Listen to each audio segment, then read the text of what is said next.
Alors, comment créer un article dans Ciel Gestion commerciale? Donc, nous allons retourner dans Liste qui va nous servir réellement à tout ce qui est création de toutes nos fiches, mis à part ce qui concerne les ventes et les achats. Nous allons dans Articles. Là, alors par défaut, bon, j'ai déjà des articles qui sont enseignés, mais vous aurez toujours un article auto et un article divers qui sera créé par défaut dans Ciel Gestion commerciale. Si je veux créer un article, donc je vais cliquer sur le petit bouton plus ici. Votre article a déjà une numérotation automatique qui va dépendre en fait de ce que vous avez renseigné dans la numérotation et le paramétrage de votre logiciel. Néanmoins, si vous voulez le modifier, vous pouvez le faire maintenant. Appelez l'article 2. Admettons que là, je rentre, je sais pas, des étiquettes adhésives. Hop, donc je vais mettre le nom de mon article ici. Je peux le relier à une famille de produits. Donc, on a vu dans une vidéo précédente, en fait, les différentes familles de produits. Donc, admettons que je le relie à la famille emballage commercial. Là, il va me mettre OK. Et dès que je vais recliquer quelque part dans la fenêtre, il va me demander si je veux reprendre les paramètres de cette famille.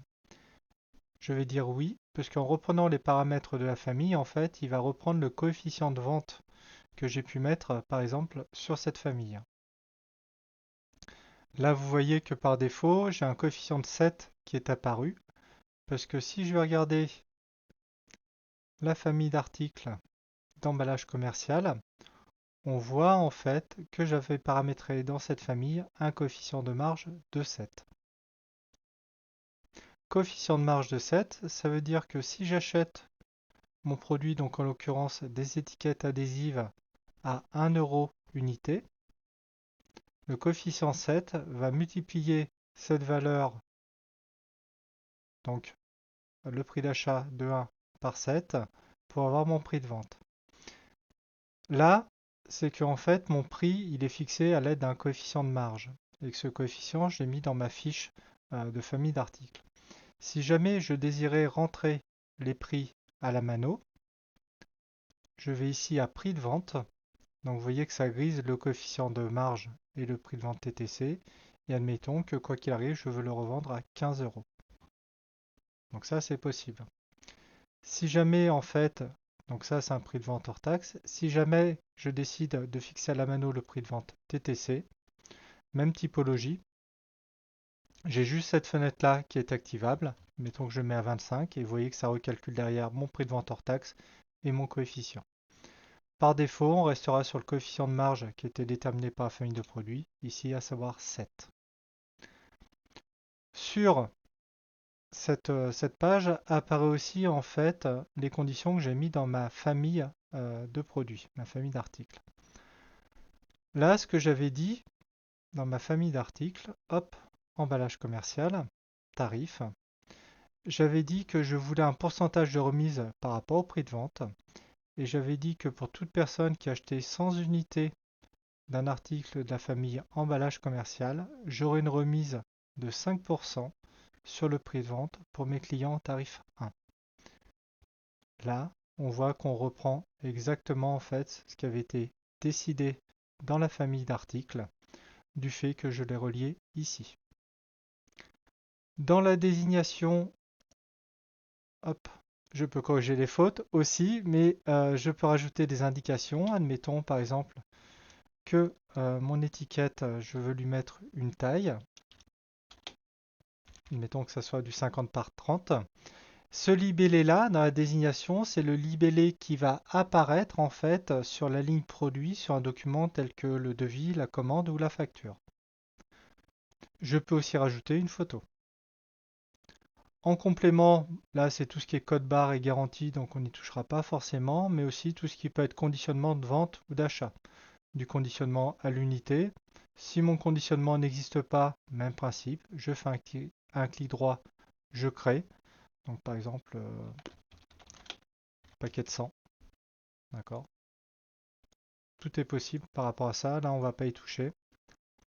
La nomenclature, on n'y touchera pas. Le fournisseur, alors,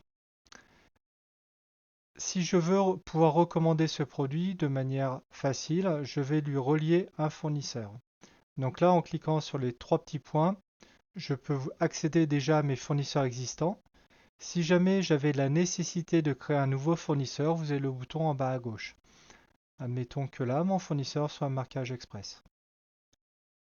Donc ça le relie. Et ici, je peux renseigner une référence fournisseur, c'est-à-dire comment ce produit, en fait, s'appelle ou quelle est sa référence auprès du fournisseur. Ce qui me permettra de pouvoir générer un réapprovisionnement quasiment automatique. Admettons que chez ce fournisseur, la référence de ce produit, c'est EA pour étiquette adhésive. En comptabilité, on ne touchera à rien. Et dans observation, en fait, on peut se mettre nos propres notes qui n'apparaîtront pas, par contre, sur un document de vente. Une fois que ça c'est fait, il ne me reste plus qu'à renseigner les stocks. Admettons que réellement dans mon stock, j'ai mis l'étiquette. Renseigner mon stock mini, donc c'est-à-dire le stock minimum en dessous duquel il faudra que je repasse une commande, admettons 250. Mon stock maxi, c'est-à-dire la valeur, la quantité au-delà de laquelle je ne souhaite pas aller au niveau de mon stock, admettons 3000. On verra dans une vidéo suivante en fait que ces deux valeurs-là me permettent de réapprovisionner en fonction du fait qu'un article soit en dessous de son minimum de stock et me permet de reconstituer un stock par rapport aussi à sa valeur maximum. Une fois que tout ceci est fait, vous n'avez plus qu'à appuyer sur OK. Donc ça crée l'article. Alors là, hop, je vais juste fermer ça. On est sur notre fenêtre. Je reviens sur ma fenêtre d'article. Si jamais je voulais le modifier ou le supprimer, il suffit simplement de sélectionner la ligne qui correspond. Si jamais vous avez à sortir une fiche article, vous retournez dans votre article, vous cliquez sur Aperçu, Fiche article et Re-aperçu. Alors, je vais réduire histoire que ça soit beaucoup plus lisible pour vous. Voilà.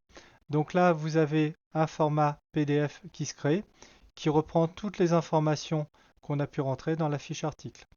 Cette fiche-là, vous pouvez l'imprimer tout simplement ou alors l'exporter en format PDF sur votre ordinateur. Merci d'avoir suivi cette vidéo. N'hésitez pas à vous abonner ou à laisser un commentaire et je vous dis à bientôt pour un nouveau tuto.